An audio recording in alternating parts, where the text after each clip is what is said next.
ಹಾರುವ ಶವಪೆಟ್ಟಿಗೆ ಎಂಬ ಅಪಖ್ಯಾತಿಗೆ ಗುರಿಯಾಗಿದ್ದ ಸೋವಿಯತ್ ಒಕ್ಕೂಟ ನಿರ್ಮಿತ ಭಾರತದ ಮೊದಲ ಸೂಪರ್ ಸಾನಿಕ್ ಯುದ್ಧ ವಿಮಾನ MiG-21 6 ದಶಕಗಳ ಬಳಿಕ ಭಾರತೀಯ ವಾಯುಪಡೆಗೆ ವಿದಾಯ ಹೇಳಲಿದೆ.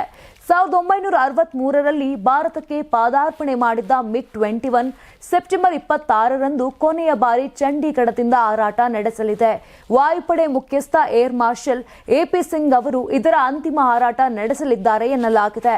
ಭಾರತದಲ್ಲಿ ಅತ್ಯಾಧುನಿಕ ಯುದ್ಧ ವಿಮಾನಗಳಿಲ್ಲದ ಸಮಯದಲ್ಲಿ MiG-21 ಏಕಾಂಗಿಯಾಗಿ ಭಾರತೀಯ ವಾಯುಪಡೆಯನ್ನ ಬಲಗೊಳಿಸಿ ಬ್ರಹ್ಮಾಸ್ತ್ರದಂತೆ ಕೆಲಸ ಮಾಡಿತು.